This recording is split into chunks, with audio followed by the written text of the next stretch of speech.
Hello, students. Welcome to the second session of Information Practices, Class 11th, based on the syllabus prescribed by CBSE. I am Manish Mathur, your teacher, mentor, and guide in this journey called education. In the first session, we had discussed about the best features of the Python, how to load it, how to work on its interpreter, how to type programs, how to execute programs, and how to quit out of it. Python के interpreter पे complete working कैसे की जाती है वो हमारे first session का part रहा था। अपने इस सेकेंड सेशन में मैं आपके साथ डिस्कस कर रहा हूं पाइथन के token that includes identifiers, keywords, literals, punctuations, operators etcetera. जैसे कि मैंने आपको अपने पिछले सेशन में बताया था, to discuss various concepts of the subject, I have prepared a presentation to discuss with you. So, अब थोड़ी देर में मैं आपके स्क्रीन से चला जाऊंगा and my presentation slide will take the place.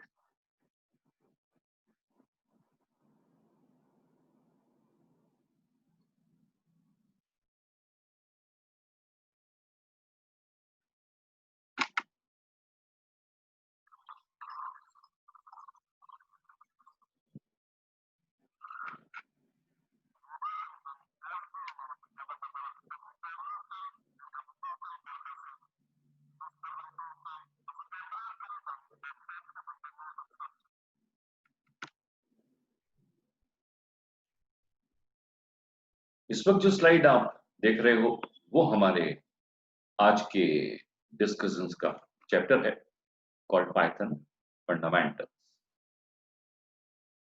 जैसे कि मैंने आपको बताया था, हम डिस्कस करने जा रहे हैं पाइथन टोकन्स।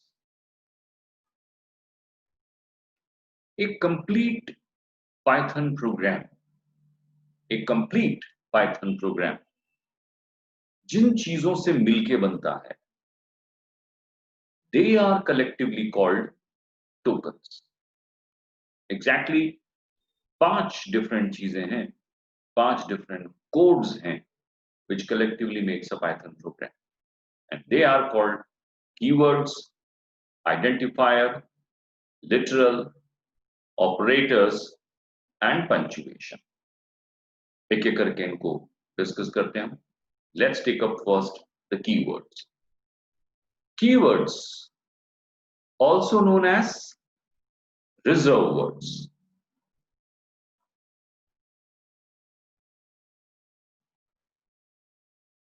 ये पाइथन के वो वर्ड्स हैं जिनके मीनिंग, पर्पस, फंक्शन सब कुछ लैंग्वेज में प्री डिफाइंड है। तो we are allowed to use these words in our program, but only for the function they are meant for. इनका फंक्शन हम चेंज नहीं कर सकते, इनका पर्पस हम चेंज नहीं कर सकते, इनको कोई नई मीनिंग नहीं दे सकते। सब कुछ लैंग्वेज में डिफाइंड है। हम उस मीनिंग, पर्पस, फंक्शन के लिए इन्हें अपने प्रोग्राम में यूज कर सकते हैं, दैट इज ऑल। हमारे पास फ्रीडम सिर्फ इनके यूज करने तक का है। जितने भी कमांड्स मैं आपके साथ डिस्कस करूंगा इस लैंग्वेज में, they are all examples of keyword. वैसे इस वक्त आप अपने स्क्रीन के ऊपर जो लिस्ट देख रहे हो, ये पाइथन में ही अलाउड कीवर्ड्स की एक लिस्ट है। The first token is keyword reserve words. All Python commands are example of keywords. एक दो के नाम मैं आपके लिए ले लेता हूं। False, elif, true, return, not if. All these are keywords. The second token जो हम पाइथन के प्रोग्राम को बनाते समय यूज ले सकते हैं या जो पाइथन के प्रोग्राम में यूज आता है वो है identifier. Identifiers are also called user defined words. मतलब ये वो वर्ड्स हैं जिनका मीनिंग, जिनका पर्पस, जिनका फंक्शन प्रोग्रामर खुद डिफाइन करता है अपने प्रोग्राम में, और फिर जो भी मीनिंग, पर्पस या फंक्शन उसने उसको दिया है उसके लिए वो उसे कहीं भी यूज कर सकता है.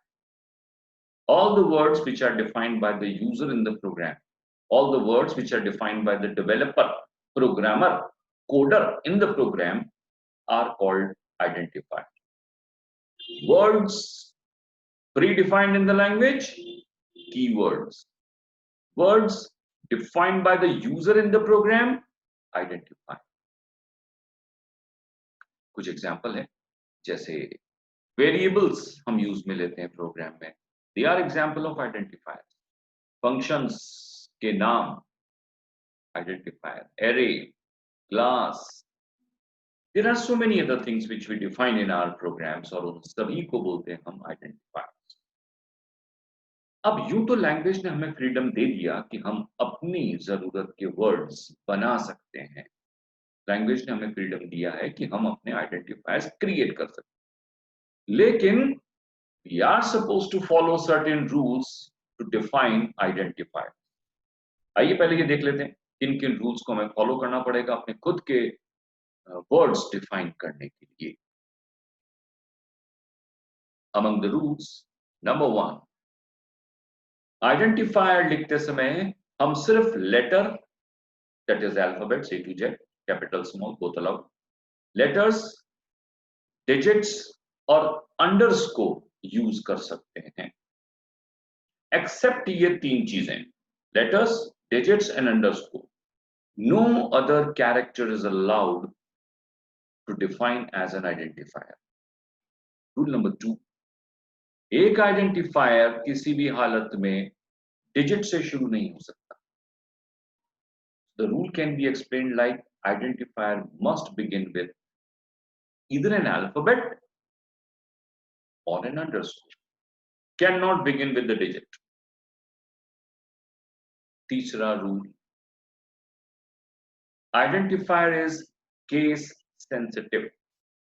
केस सेंसिटिव का मतलब ये हुआ कि ये अपर केस और लोअर केस को अलग अलग ट्रीट करेगा. Upper case will be considered separate to the lower case. Just for making the point simpler, upper case means capital letter or lower case means small letter. मतलब Python के लिए capital A और small ए दो अलग अलग चीजें. Fourth rule हुआ, keywords are not allowed to be used as an identifier. वो तो हमने पहले ही पढ़ लिया भाई. जिनका वर्ड, जिनका मीनिंग, जिनका फंक्शन, जिनका पर्पस लैंग्वेज में पहले से डिफाइंड है, आप उनको रीडिफाइन नहीं कर सकते हो. So keywords can not be used as an identifier. इन चारों रूल्स को फॉलो करते हुए हम अपने प्रोग्राम में, हम अपने पाइथन प्रोग्राम में अपने आइडेंटिफायर्स बना सकते हैं, क्रिएट कर सकते हैं. इन रूल्स के बेसिस पे कौन कौन से आइडेंटिफायर्स वैलिड होंगे, कौन से इनवैलिड होंगे, छोटे से एग्जांपल में आपको बताया गया है. Let's take up first some valid example. RNO is a valid example, beginning with alphabet followed by alphabets and digit. Special character है नहीं, सब कुछ फिट है एकदम. M3 is another good example, beginning with alphabet followed by a digit. M underscore sales, सब कुछ चाहिए. Grade, correct. QTY, all these 5 examples are absolutely following the rules, hence valid example. At the same time we have certain invalid examples. आइए इनको analyse करें, पता लगाएं इनमें क्या गलती करी हमने। सबसे पहला जो इनवैलिड आइडेंटिफायर मैंने बना दिया वो है 32 MB।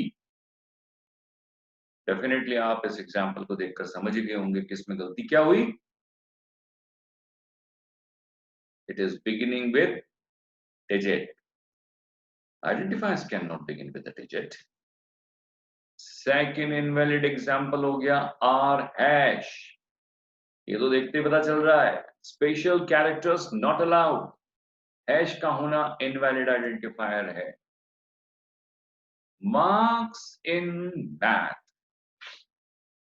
अपीरेंटली तो हमें ये एग्जांपल एकदम सही सही सा लगता है। अल्फाबेट से शुरू रहा है, followed by alphabets, special character भी नहीं है, सब कुछ ठीक है। फिर इसमें क्या गलती हुई? Blank spaces, even the blank spaces are not allowed in identifier. So marks in maths is an invalid identifier because of the blank spaces. Mind the last invalid, true. True is invalid example of identifier. Why? Oh, bhai, it's a keyword. Keyword is not allowed as an identifier. तो ये चार invalid examples रहे, वो valid examples रहे। हमारा second number का token identifier. A complete Python program comprises of 5 codes called token. पहला keyword, दूसरा identifier. Let's take up the third, literal. Literal means constants. Literal means data. जो data हम अपने प्रोग्राम को देंगे, सॉरी, जो डेटा हम अपने प्रोग्राम को देंगे एज एन इनपुट, या जो रिजल्ट पाइथन प्रोग्राम हमें देगा, जो डेटा हम कंप्यूटर को देंगे एज एन इनपुट और जो रिजल्ट पाइथन का प्रोग्राम हमें देगा एज एन आउटपुट, वो सब कुछ लिटरल कहलाता है। The values that we feed into the Python program as input, literal. The result that we get from the Python program as an output, literal. Python 5 तरह के literal support करती है। सबसे पहला literal है integer. Integer is a numeric literal. मतलब इसमें जो चीज अलाउड है वो है digits. Plus sign, minus sign is allowed. Integer is a numerical literal. The characters which are allowed here are digits. Plus sign and minus sign. Integer literals are further classified into 3 categories. Decimal literal. यहां पर 0 से लेकर 9 तक के digits allowed हैं, 10 digits, including plus sign, minus sign. So 43 is a valid example. 1254 is a valid example. Plus 99 is a valid example. Minus 17 is a valid example. Second type of integer literal, integer data जो हम लिख सकते हैं, वो है octal integer. Octal integer में सिर्फ 0 से 7 तक digits allowed होती हैं. 8 and 9 not allowed. And it always begins with 0. So if I'm supposed to write 23, I'll write 023, 0541, 0157. These are all examples of octal literal. Third type of integer allowed is hexadecimal. Hexadecimal के अंदर digits में तो 0 से 9 तक allowed होता है और alphabets में A से F तक. 0 से 9 10, A to F 6, 10 plus 6 16. तो कुल 16 कैरेक्टर से मिलके बना है. This is hexadecimal. Every number that we write in hexadecimal form always begins with OX or 0x. This is 5 written in hexadecimal. This is 37 written in hexadecimal. This is C written in hexadecimal. So, सबसे पहला literal, सबसे पहला type of data, सबसे पहली type of constant जो हमने सीखा वो है integer constant, integer literal. Integer literals are whole numbers. Decimal point not allowed. Whole numbers. Positive and negative whole numbers. Integer 3 category में classified, decimal, octal, hexadecimal. उसके बाद आया literal number 2, floating point literal. Floating point literal भी है तो integer ही की तरह है numeric literal, but it allows fractional number. तो उसमें 0 से 9 तक के digits भी allowed है, प्लस साइन माइनस साइन भी अलाउड है, और एडिशनल जो चीज अलाउड है वो है डेसिमल पॉइंट. ये फ्लोटिंग पॉइंट लिटरल आप दो तरीके से लिख सकते हो, एक फ्रैक्शनल फॉर्म में जैसे कि ये -12.45 या ये 2.987, और दूसरा है एक्सपोनेंट फॉर्म में जो इस तरीके से लिखा जाता है 152e07 1.52e0. ये एक्सपोनेंशियल फॉर्म्स में लिखा जाता है. वैसे हम अपने पूरे कोर्स में जब जब फ्लोटिंग पॉइंट नंबर्स को यूज करेंगे हमेशा वो फ्रैक्शनल फॉर्म में ही रहेगा. Third type of literal supported by Python is a string. String is a kind of literal, string is a kind of data, string is a kind of value that comprises of everything. इसमें 0 से लेकर 9 तक के digits भी allowed हैं, A से लेकर Z तक के अल्फाबेट्स भी अलाउड हैं, इनफैक्ट स्पेशल कैरेक्टर भी लिखे जाएंगे तो वो भी as a string literal allowed हैं. The only thing we should keep in mind is literals are written between quotation sign, single quote भी, डबल कोट भी, ट्रिपल कोट भी. जैसे कि इन एग्जांपल्स में आप देख सकते हो, मैंने लिखा है Ajmer in double quotes. It's an example of string literal, valid example of string literal. मैंने लिखा है 1947, वो भी डबल कोट्स में. It's a valid example of string literal. A लिख दिया सिंगल कोट में, स्ट्रिंग लिटरल. ABC लिख दिया सिंगल कोट में, string literal. anything written within single quote, double quote, even in the triple quote. आगे आने वाले स्लाइड में ट्रिपल कोट के बारे में भी बात करूंगा मैं. But anything written within single quote, double quote and triple quote is a string value, string data, string literal. Fourth की बात करता हूं मैं आपके साथ, बूलियन लिटरल. बूलियन वो कैटेगरी ऑफ लिटरल है जिसमें सिर्फ दो ही वैल्यूज शामिल की गई हैं. One is true and another is false. Either true और फॉल्स. और एक स्पेशल टाइप ऑफ लिटरल है which is supported by only Python language, and this special literal comprises of only one value called none. None means no value. None means absence of value. आप ध्यान रखिएगा, none means zero नहीं, zero तो value है. None means blank space नहीं, blank space भी value है. None means nothing, vacuum, void, absence of value. That is none. So तीसरा टोकन जो पाइथन लैंग्वेज में हो सकता है वो है लिटरल, और 5 तरह के लिटरल सपोर्टेड बाय पाइथन. आइए डिस्कस करते हैं टोकन नंबर 4, ऑपरेटर्स. ऑपरेटर्स बोलते हैं हम उन सिंबल्स को which performs operation. अलग अलग तरह के ऑपरेशन परफॉर्म करने के लिए जो डेटा या लिटरल्स हम यूज करेंगे उनके ऊपर अलग अलग तरह के ऑपरेशंस करने के लिए जो सिंबल्स हम काम में लेते हैं they are called operators. These are the 6 category of operators generally supported by Python program. आइए एक एक करके डिस्कस करें. Let's take up the first, arithmetic operator. Arithmetic operator, as the name suggests, are the symbols used to perform arithmetic operations. They are simple to understand. पहला है plus sign. This is used for addition. We write expressions like this. C is equal to A plus 5. इसका मतलब A की value में 5 add हुआ और result C में जाके स्टोर हो. Then we have minus sign used for subtraction, or we write Python expressions like this. C is equal to A minus B. मतलब value of B subtracted from value of A and result transferred to C.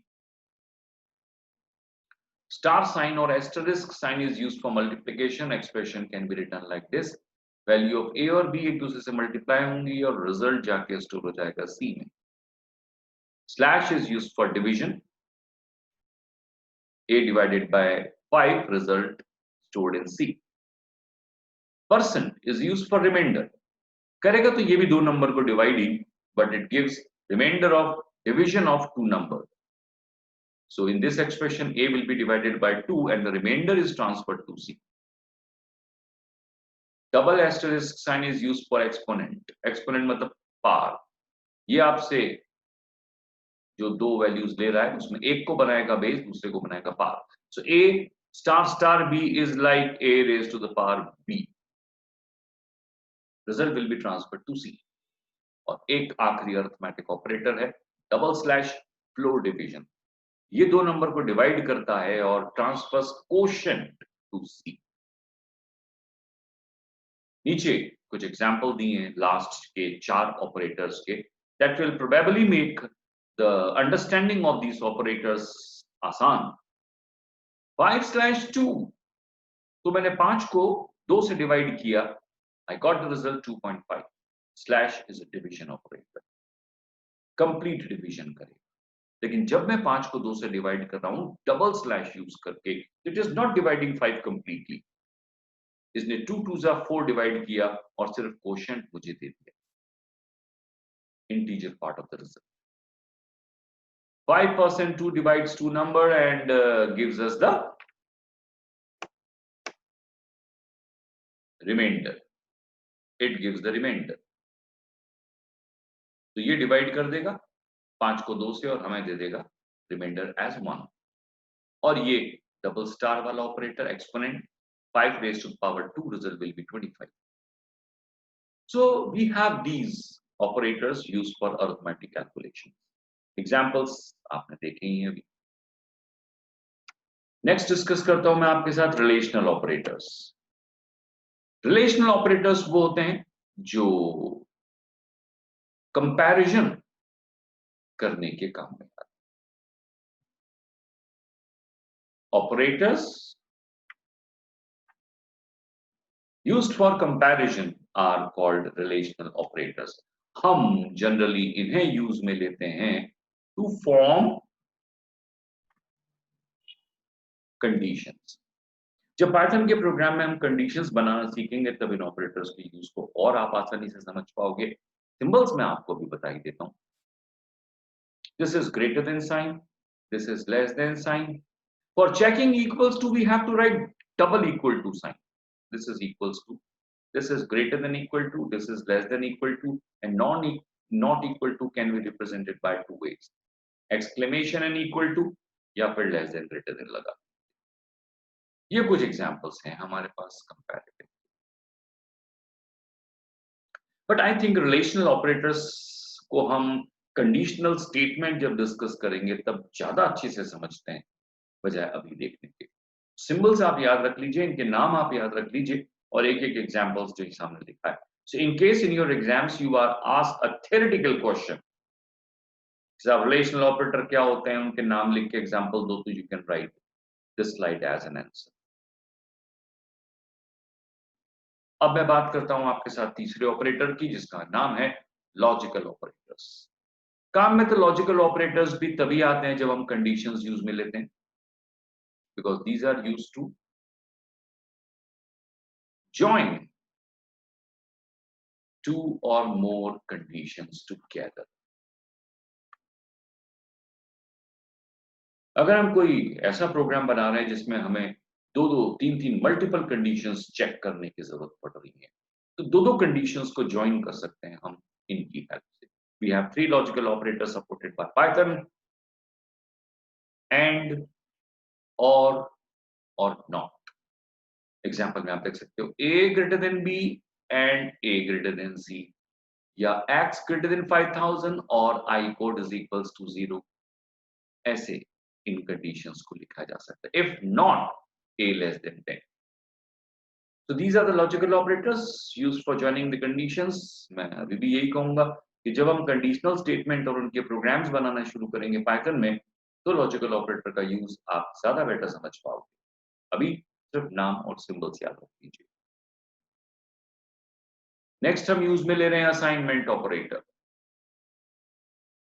You तो assignment operator एक ही है, वो है single equal to sign, because it assigns a value to a variable।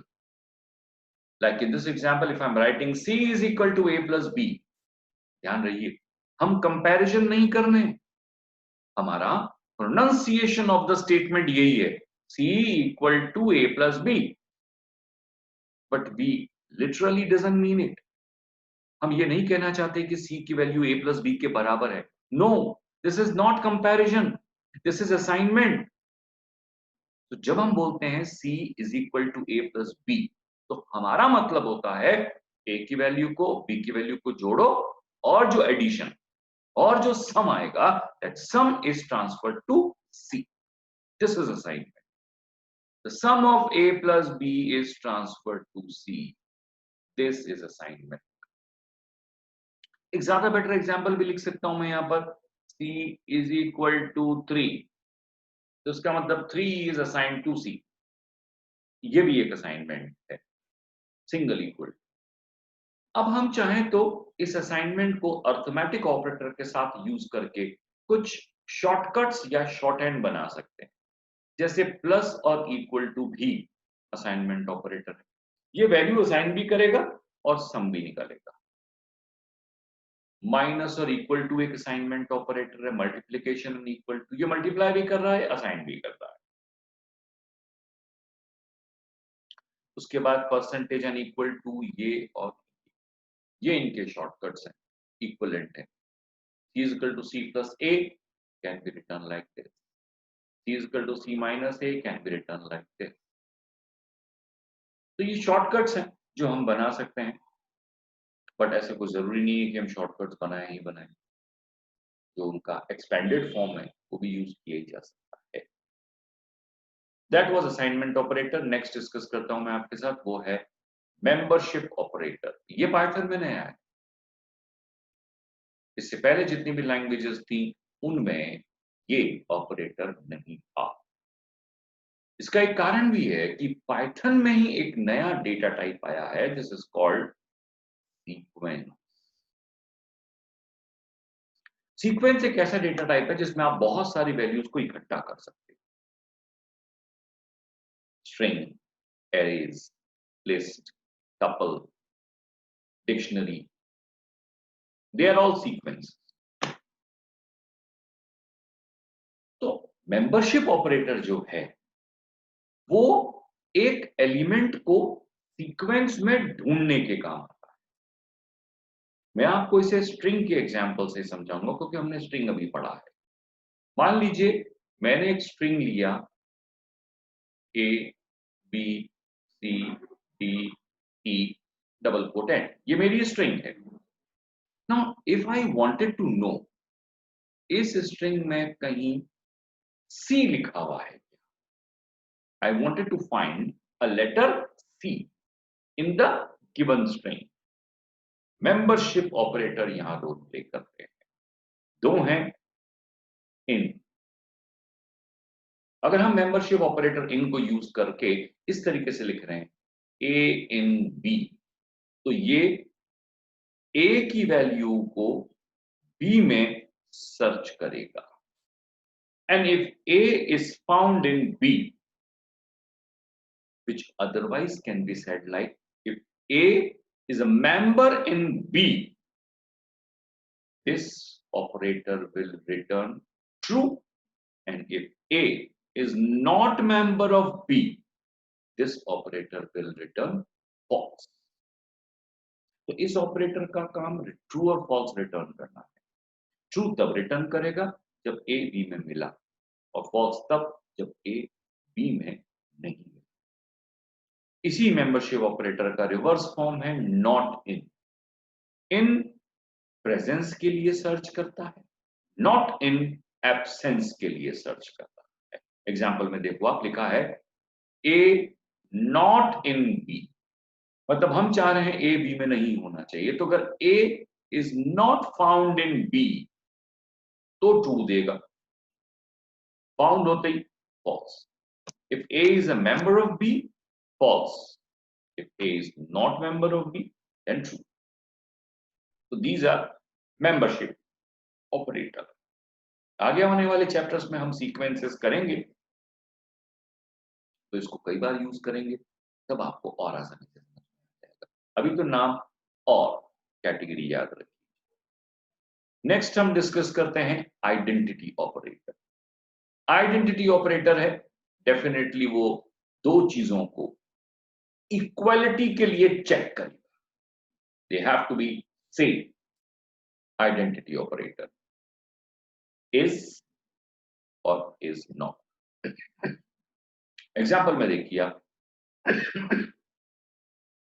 A is B, मतलब समझते हैं अपन, अगर ए किसी चीज को रिप्रेजेंट कर रहा है और बी भी उसी चीज को रिप्रेजेंट कर रहा है, then A is B true. कोई डेटा है, कोई वैल्यू है, ए भी उसी को पॉइंट कर रहा है और बी भी उसी को पॉइंट कर रहा है, देन ए इज बी। थोड़ा सा डायग्राम बना के एक्सप्लेन करता हूं मैं आपको। मान लीजिए मैंने कंप्यूटर में कहीं एक वैल्यू स्टोर कर दी, से 7.5। If A is representing 7.5 and B is also representing 7.5, then A is B will be 2.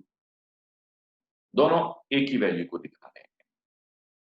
Is not reverse हो जाएगा, A is not B, यानी कि अगर A और B दोनों सेम वैल्यू को रिप्रेजेंट नहीं कर रहे हैं तो ट्रू, और सेम को करेंगे तो फॉल्स। तो आइडेंटिटी ऑपरेटर का संबंध इस चीज से है कि जो दो आइडेंटिफायर्स हम कंपेयर कर रहे हैं, अगर वो दो आइडेंटिफायर एक ही चीज को पॉइंट करें तो आइडेंटिटी, नहीं अलग अलग चीजों को पॉइंट करें तो नॉट आइडेंटिटी। ये 5 इनफैक्ट 6 हो गए, है ना। Arithmetic operator, second was relational operator, third logical operator, fourth assignment operator, fifth membership operator, sixth identity operator. These are the 6 operators. An operator forms the 4th category of token. एक complete Python programme को बनाने के लिए जिन codes की जरूरत पड़ती है उनको टोकन बोलते हैं। We have 5 tokens: keyword, identifier, literal, operator. पांचवा और आखिरी is punctuation. Punctuation is the last token. It comprises of the symbols which are allowed to be used in the Python program. Single quote, double quote, hash, all the brackets and these separators, comma, colon, dot, ये सब symbols for different purposes allowed है Python program में use करने के लिए। इनको हम collectively बोलते हैं punctuation. So 5 types of keywords we have studied.